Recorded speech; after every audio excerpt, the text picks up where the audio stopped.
So in our introduction last week, we talked about Isaiah the prophet being used by God.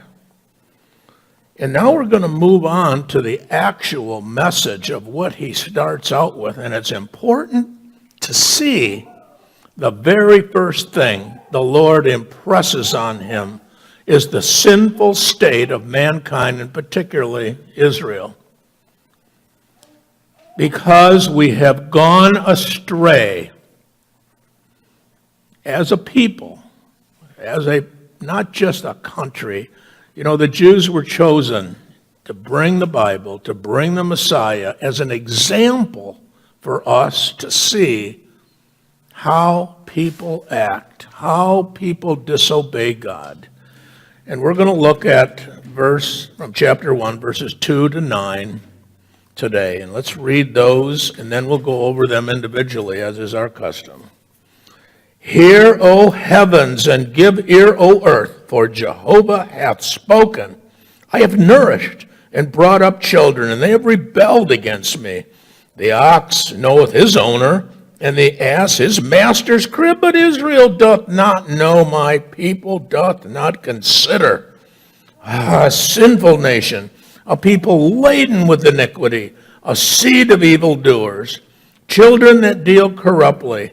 They have forsaken Jehovah, they have despised the Holy One of Israel. They are estranged and gone backward. Why will ye be still stricken, that ye revolt more and more? The whole head is sick, and the whole heart faint. For the sole of the foot, even unto the head, there is no soundness in it, but wounds and bruises and fresh stripes. They have not been closed, neither bound up, neither mollified with oil. Your country is desolate, your cities are burned with fire. Your land, strangers devour it in your presence. And it is desolate as overthrown by strangers. And the daughter of Zion is left as a booth in a vineyard, and as a lodge in a garden of cucumbers, as a besieged city. Except Jehovah of hosts hath left unto us a very small remnant. We should have been as Sodom, and we should have been like unto Gomorrah. So let's start looking at this, because this is a huge polemic against Israel for sin. And again, this is an example of the human population. So this is directed obviously at Israel, but this is the human condition. So the verse 2 says, Hear, O heavens, and give ear, O earth, for Jehovah hath spoken.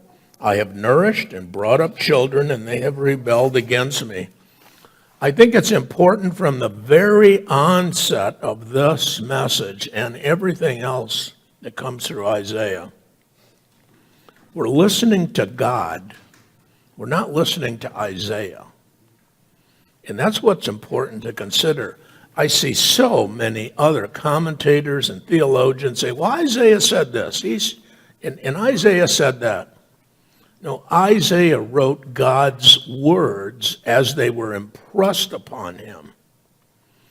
If you remember back to our study in the book of Zechariah, God came into Zechariah and impressed his word on Zechariah's soul. And Zechariah was compelled to bring that forth in his writings. That's exactly what God's doing. His prophets speak his mind. They don't write willy-nilly things that just they decide is kind of cool, and I think I'll put this thing on paper. No, these words come forth from God. They're supernaturally received. They originate outside of time and space domain. Now, again, they're impressed upon him, and he therefore brings them to the world. This is a huge polemic, a criticism of the highest magnitude towards these chosen people.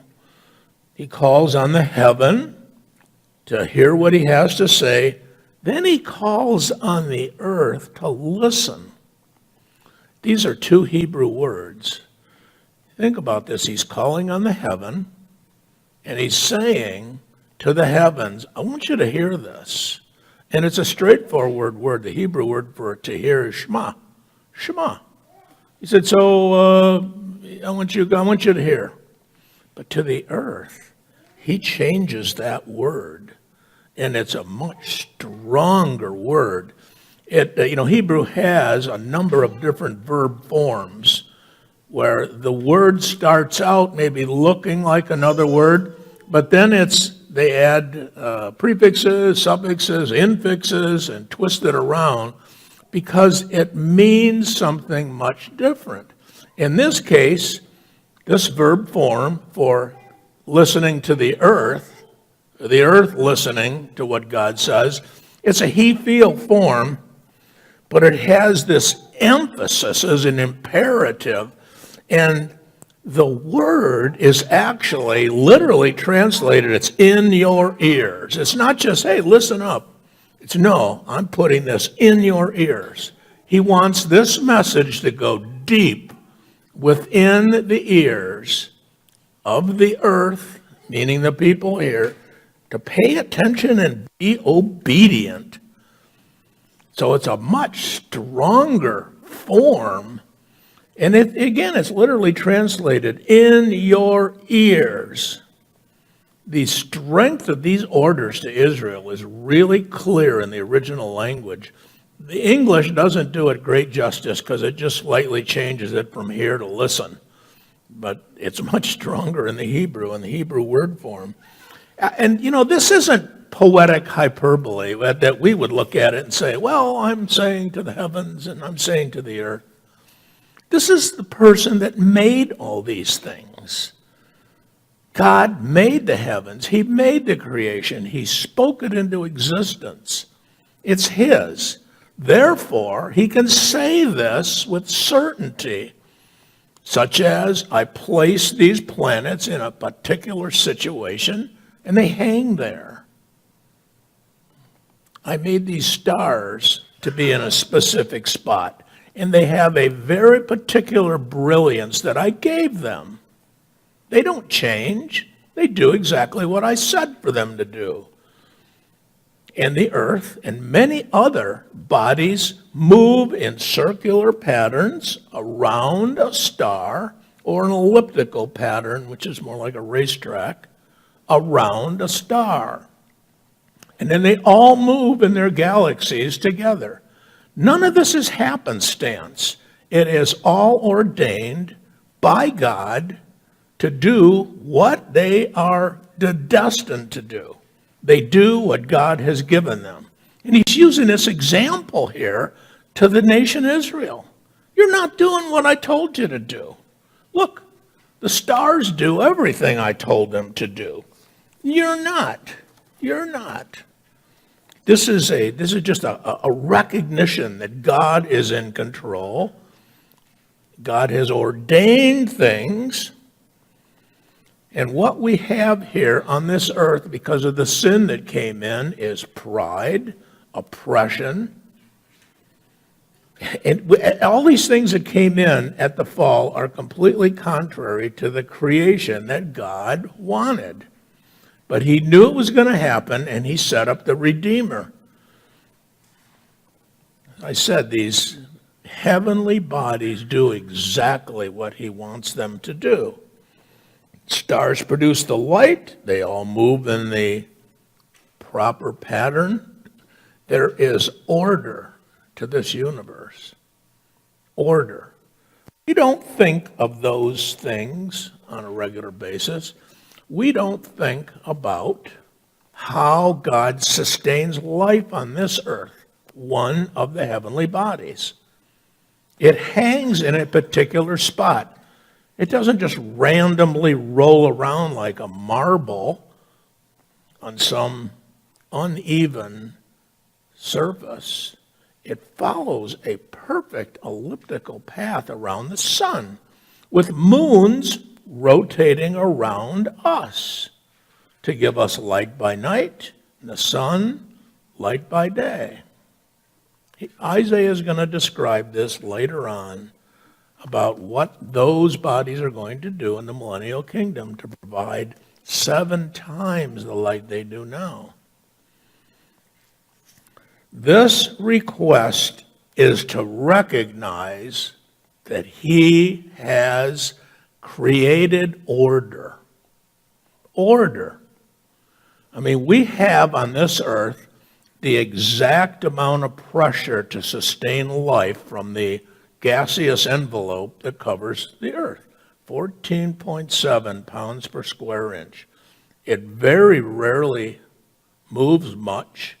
Those of us that have arthritis can feel it when barometric pressure changes. It doesn't change much. It always moves within the limits to sustain life. We get the right amount of light. We get the right amount of air. We can't change the weather. We can't alter it. These are God's created issues. And his request here is, look, there is also a moral order that I have created to this universe, in addition to the physical order. This is what the children of Israel are breaking. This is what he is criticizing them for, saying, look, there's order in everything I created, and you are disrupting this. And again, this is a microcosm. The nation Israel is a microcosm of the status of people on the earth. He's saying, listen into your ears to what I have to say. Put this very deep into you and pay attention, because the moral order that God has brought does not change with circumstances or time. It is a perfect morality. Doesn't matter what the culture is, the era, or where it is. It doesn't matter. God has placed in our heart a standard of right and wrong. And if that was followed, we would be blessed, like the apostle brings out in Romans chapter 2. But because of this fallen nature that we suffer with, it leads us to sinful behavior and it clouds our conscience. So the Bible admonishes us to ask for wisdom. We see that in James 1:5. Psalm 119:59 says, I considered my ways and turned my feet to your testimonies. It just shows us that our inability and our need for God, our inability to do things on our own, and our need for that Savior, our need for God. If your law had not been my delight, then I would have perished in my affliction, says Psalm 119:92. So God sets in place standards, moral standards, and they're sinful to break. And this is what Israel's doing. They're breaking every one of them. Psalm 24:1 testifies to God's authority. The earth is the Lord's and all it contains, the world and those who dwell in it. He sets the absolute. There is absolute morality, regardless of where we are, regardless of what time it is, regardless of what the circumstances. There is right and wrong that are implanted into us. Into his word. You shall therefore obey the Lord your God and do his commandments and his statutes, which I command you today, says God through Moses in Deuteronomy 27:10. The divine command here for moral absolutism is what the Lord Jesus taught in the Golden Rule. We all know the Golden Rule. Do unto others as you would have them do unto you. And if you think about that, you want people to be kind to you. You want people to be faithful to you. You don't want to be harmed. You don't want to be cheated. You don't want somebody giving you something terrible. Because righteousness is implanted in us, right and wrong. And it gets summed up here in Jesus talking to the Pharisees, saying, "And thou shalt love the Lord thy God with all thy heart and with all thy soul and with all thy mind and with all thy strength." This is the first commandment. And the second is like, namely this, thou shalt love thy neighbor as thyself. There's none other commandment greater than these. Now he was asked, of course, it was a contentious situation, oh, which of the commandments are the greatest, And he just summed them all up. You love God with the most strength you can muster and love other believers as yourself. It's very simple. This epitomizes the moral order that God has placed in everybody. Now the text moves on here, which is really interesting because it's saying now, even the farm animals and the beasts here know me, know their master, know what to do. They have instinct that I've programmed into them, and they're willing to do what I told them to do. Isaiah 1, verses 3 to 4 say, "The ox knoweth his owner, and the ass his master's crib, but Israel doth not know, my people doth not consider. Ah, sinful nation, a people laden with iniquity, a seed of evildoers, children that deal corruptly. They have forsaken Jehovah, they have despised the Holy One of Israel, they are estranged and gone backward." So the Lord continues this polemic against Israel because of her sins. And he brings them an example to them of these creatures that he's given instinct to. And that instinct is his commandment to them. You're going to do this, you're going to do this, and you're going to do that. And they do it. Do you ever notice that God has programmed an immense amount of love in dogs? Dogs just continue to love us, no matter what the circumstances are. They get sick, they get feeble, they get abused, they still love us. That is a shining example of what God has done for us to show us his love. And it's the same thing with these animals here. It's not the love that he's bringing out here, it's their obedience to him. They know where they came from and who's their master. But he talks about this nation Israel, a sinful, sinful nation. He says they're a people laden with iniquity, a seed of evildoers, children that deal corruptly.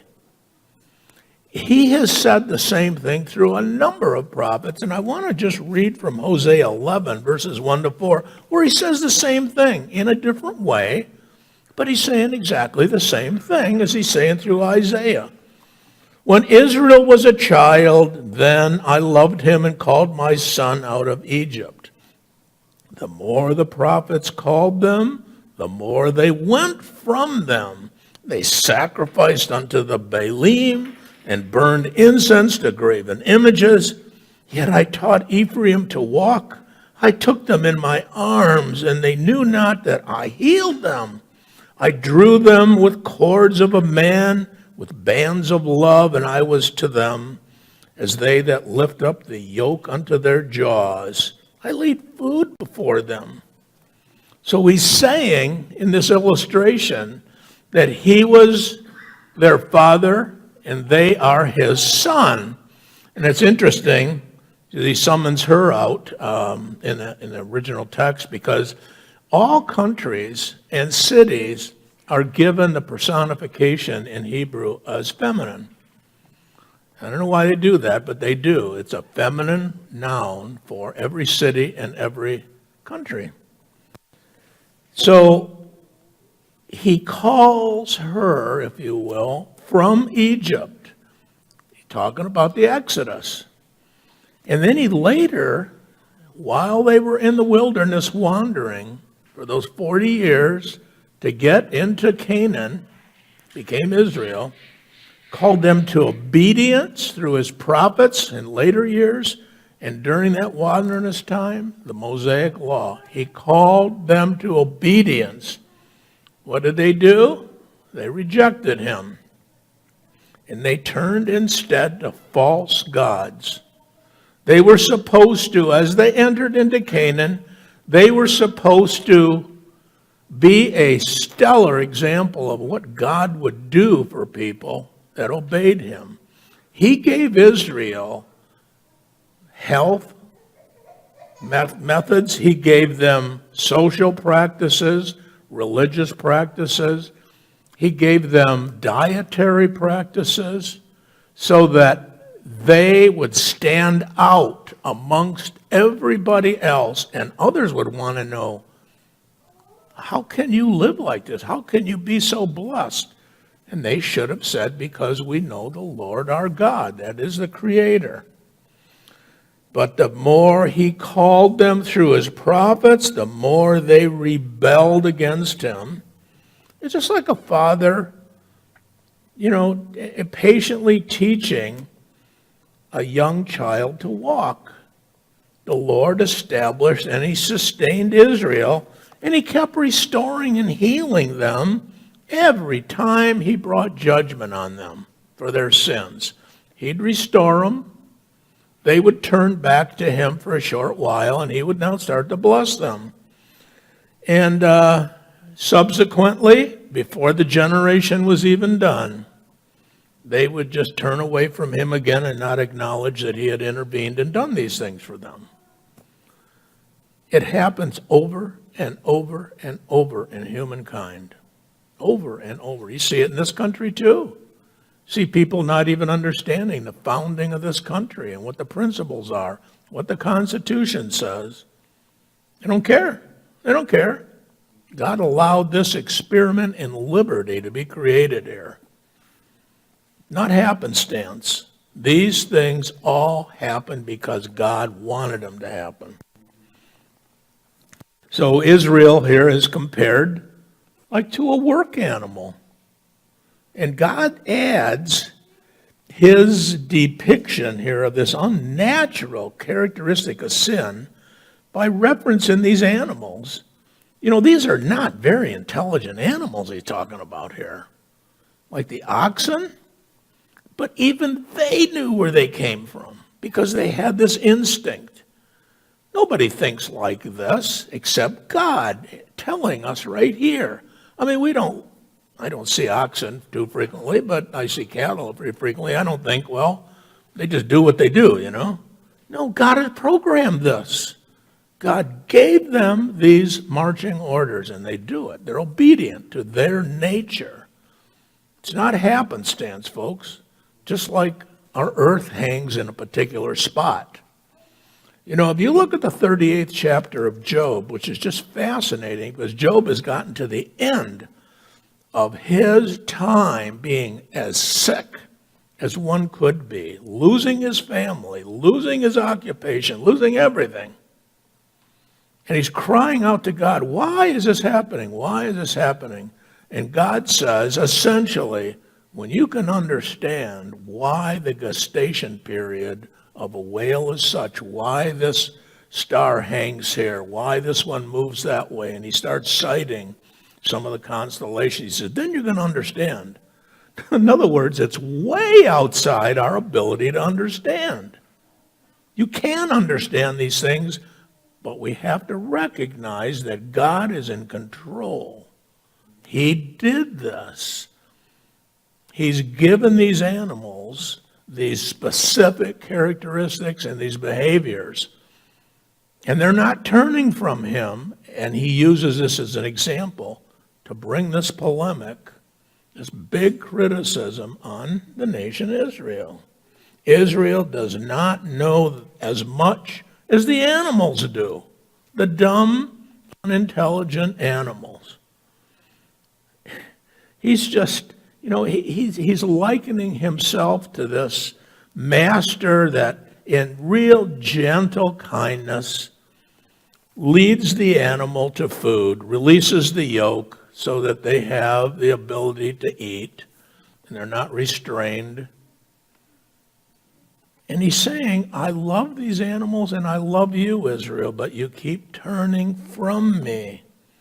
He treated them with compassion and love, by all the provisions that he has given them, and they reject them like they didn't know him. They didn't just sin and disobey, they regressed and did sins they used to do and got worse. And then they distanced themselves from God. I remember when we were going through the book of Ezekiel, we could see what they were doing in the temple. They were worshiping the occult, sexual immorality. They were completely out of control. That's why God brings the judgment. It's a moral judgment. And if we wonder in the United States of America why there's this big invasion coming in from the south, we wonder about the crime, we wonder about the corruption in the media, we wonder about all the things that are happening. Any efforts to try and fix those are at best a Band-Aid on a massive wound. We have been killing babies in the womb since 1973. This country has ordained that at the national level. And then a few years ago, we ordained sexual immorality. People want this, and they pushed it through the court system to get it authorized at the highest level of this country. That's why we're having problems. No president, no mayor, nobody is going to fix this until those things are fixed. And that's what he's saying here in Israel. You've gone backward even. You're not just doing new sins, you're going back to the old ones. You're getting worse, you're regressing. But submission to God's commands will bring a right understanding of what the problems are. And a refusal to submit to God's moral order of this universe just results in us being declared foolish. We are absolutely foolish. And you can see the sinfulness of these behaviors pushing on the culture, saying, but we have a right. We have a right to do what we want. And it's this government that's repressing us. No, it's God with his moral order that is in every one of us. They are without excuse that push these things. You know, there's a concept that gets brought out in the New Testament about our conscience being seared with like with a branding iron, so they stop working. It gets brought out in Romans 1, the actions in Romans 1. When you continue to sin and defy God, his Spirit stops speaking to you after a while, and he gives you over to those sins. Have at it. Have at it, he says. And they are destructive sins. All of these things that are outside of God's will are destructive to our health, to our relationships with others, and particularly our relationship to him. So he moves on in the text here of verse 5 and 6 to say the whole body is sick. All of it. You're all sick. He goes, why will ye still be stricken that ye revolt more and more? The whole head is sick and the whole heart faint. From the sole of the foot even to the head, there's no soundness in it. But wounds and bruises and fresh stripes, they have not been closed, neither bound up, neither mollified with oil. Suffering always follows sin. It looks good, it's tempting. Not all of it, obviously, but some of it looks really good, you know, and hey, not too bad. And when you're estranged from God, you're subject to be led into this stuff. When we continue to revolt, the judgment gets stronger. We become smitten for these sins. And what he's saying here, you see this happening. You see me doing this. Why do you keep doing it? You keep sinning more and more and more. And therefore you keep suffering. It's like you can't see. I'm in control. I brought you out of Egypt. Look at the miracles you saw with me. Look what you saw, what I did. Look at the 10 plagues I brought on the Pharaoh and the land of Egypt. Look what I did to part the Red Sea, to bring you through it. preserve you. And you refuse this, so you continue to suffer. God said the same thing to other prophets. I'm going to read from Ezekiel 18:31-32, where he says the same thing, just in a little different manner. Cast away from you all your transgressions, wherein ye have transgressed, and make you a new heart and a new spirit. For why will ye die, O house of Israel? I have no pleasure in the death of him that dieth, saith the Lord Jehovah. Wherefore, turn yourselves and live. God is just saying, look, I have a moral order here. Turn away from the sins and the suffering that you are causing yourself. Don't shake your fist at me and look at me like I'm doing this. You know who I am. You turn away from what you're doing and your suffering stops. It's just that simple, but they refuse to do it. Because God is not going to allow sin to go unpunished. God has characteristics. He loves everybody. He punishes sin. He brings judgment. And his characteristics are manifold. There's a bunch of them. And some says, well, Isaiah says this is going to happen. No, Isaiah's not saying. God is saying, I judge sin. And it's real simple. Stop the sinning. I stop the judgment and the punishment. Stop your disobedience, and as I put into your notes there, experience my comfort. When they turn on God and when we turn away from God, certain consequences necessarily follow. God is saying through Isaiah here, when the Lord's judgment falls upon these people, it's their choice. It's not God's choice. God hasn't decided in some arbitrary manner, I think I'll just judge this one. I don't like that one today. No, he's the same yesterday, today, and tomorrow. He never changes. He never changes. So as I've mentioned, these political and social catastrophes that they were experiencing were the normal, natural results of them living outside of God's will. God has created a path, a moral path, and they violated it and continue to violate it. It's interesting how God uses these personifications of a people or a land or something to a human body. And he's calling the nation Israel a body. And he says the whole head is diseased. The whole heart is faint. And it's unable to get off the ground or even stand up in front of God. The head and the heart just represent the intellectual and the moral attributes wherein the human has control to stop sinning and think about what he's doing. The body here, though, he is saying, is completely diseased. And it's like one big wound that's festering, and it's got yuckies coming out of it because they won't stop. And it's within their power to stop. And then the Lord says, interestingly, about this wound, he said, they have not been closed, neither bound up, neither mollified with oil. Because he's saying, look, you can close up these wounds. And in the ancient times, they used to rub oil on them and give them a mollification, if you will, with this oil. But you guys don't want to do this. This can all be healed. You don't have to live like this. And they won't do it. They won't do it.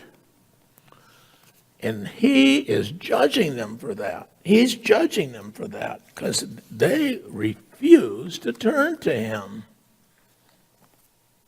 There has been no attempt, as God is saying, made to cure them, because he's saying they don't want to stop sinning against me. They want to keep doing it.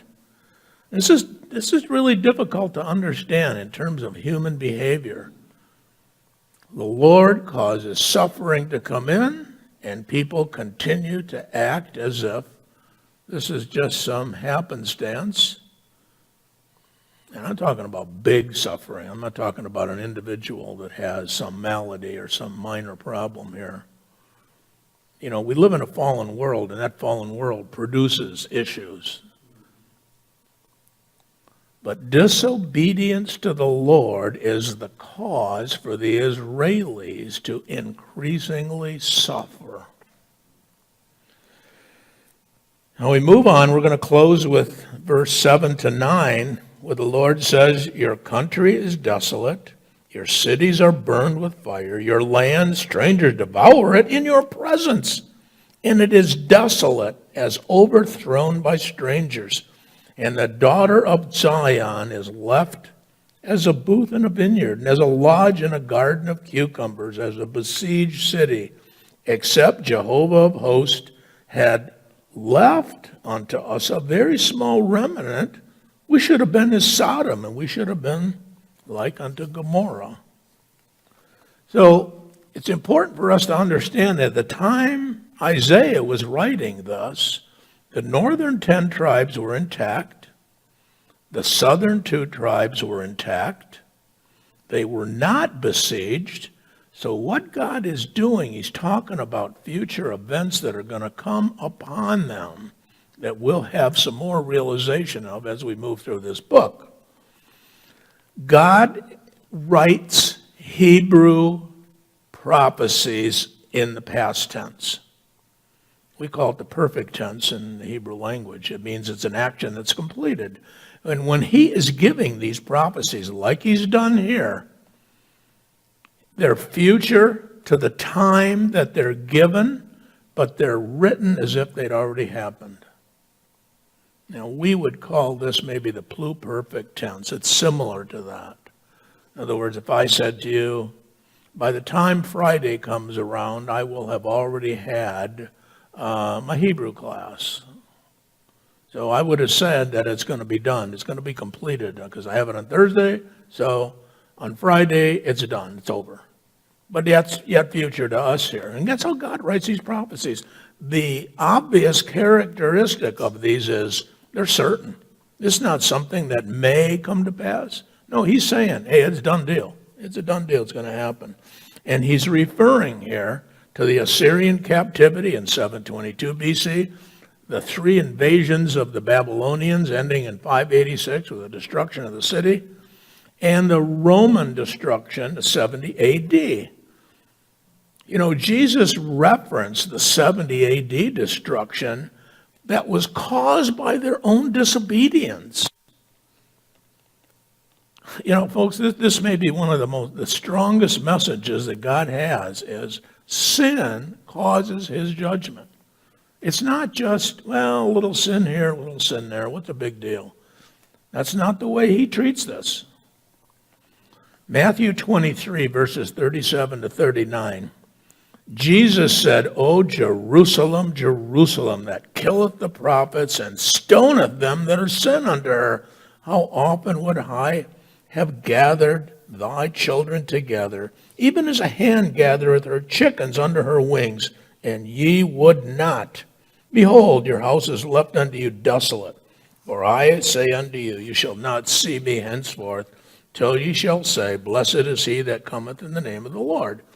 He's saying, you guys are going to be desolate. And that was in reference to the beginning of what they were going to suffer. And this is like 37 years later or so, the Roman destruction of Jerusalem. And he talks about the whole land here. They were going to get taken away captive, and they were going to get scattered amongst the nations. And they had been until the late 1800s when the Zionist movement started bringing them back.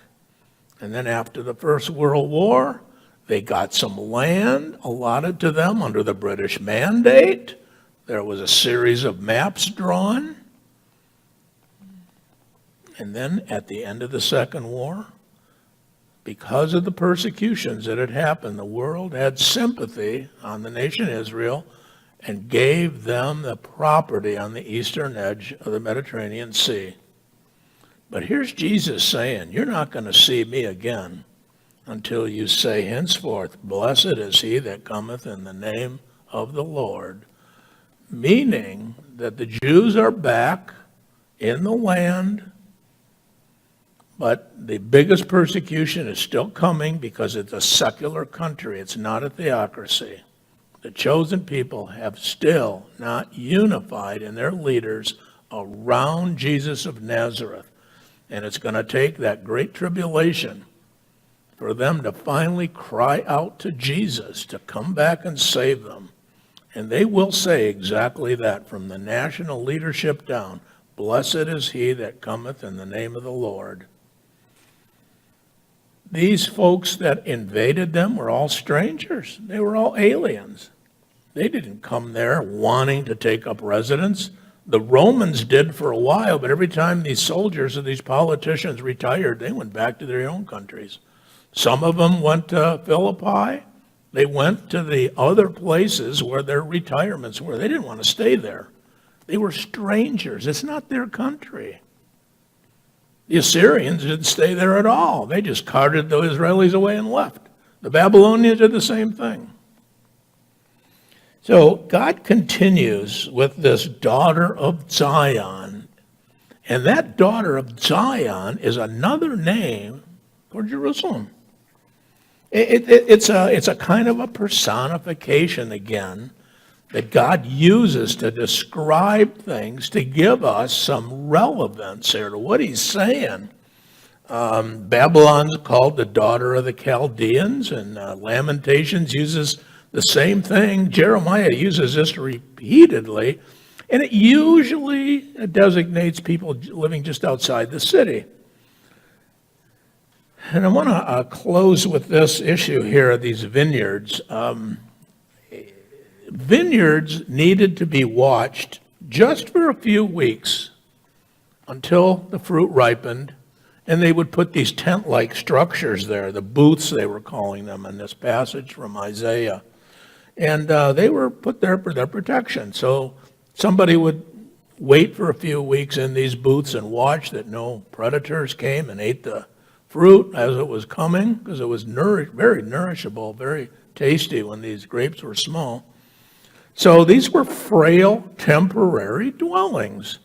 And they were structurally unsound, and they were helpless. They just would perish in a big wind or rain or anything. And that's the condition that he's saying Jerusalem's in, because of the sin waiting God's judgment. God's judgment is certain. It's unwavering. It happens. All of these things happened to them because they sinned against his moral order of this universe. And then he talks about a lodge, if you will, in a garden of cucumbers.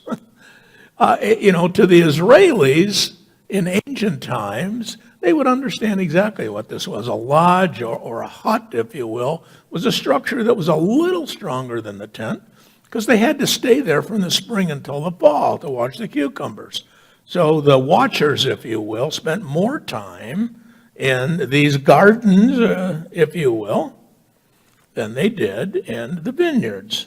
And the cucumbers had a lot more vigilance that were required. And it's interesting, I put a statement here from New Unger's Bible Dictionary, parallels this. Except Jehovah of hosts that left unto us a small remnant, we should have been as Sodom, we should have been as like unto Gomorrah. And it's referencing these little rooms in these huts, and it's also talking about there's only a few people that can get into these things. And God is always going to leave a remnant in Israel. He's not going to destroy them completely. Whereas you think other nations have perished. Where are the Babylonians? Where's Rome? Where's the Macedonians? All these things are gone. There's a huge list of countries in the Bible that are gone. They're not here anymore. Israel, going all the way back to Abraham in Genesis, is still there. God will not allow them to perish. He will never destroy Israel. He always leaves a remnant. They learn, and then after a while, they sin again, and he judges them.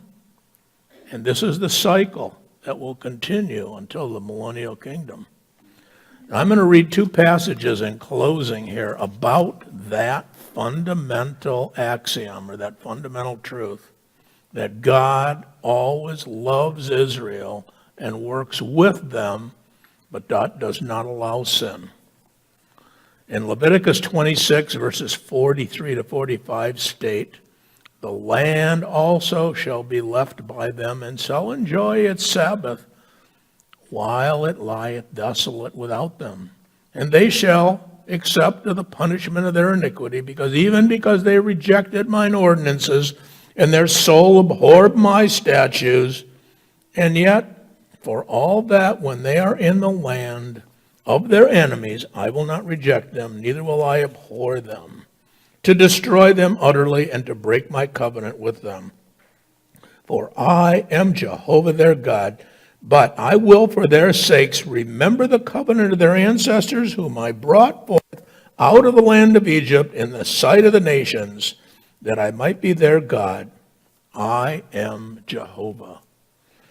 And the last one that I'll read is from Jeremiah 31, verses 35 to 37.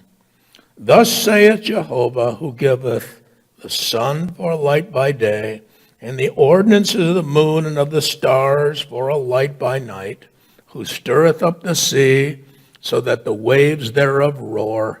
Jehovah of hosts is his name. If these ordinances depart from before me, saith Jehovah, then the seed of Israel also shall cease from being a nation before me forever.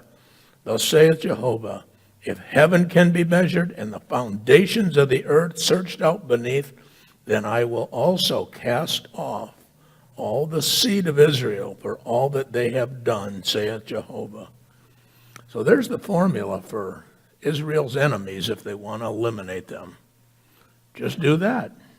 Just figure out why the ordinances in the sky hangs where they do, and figure out how to measure the earth and its depths, which mean, in essence, God loves Israel, will continue to love Israel, and will judge them for what it is that they do.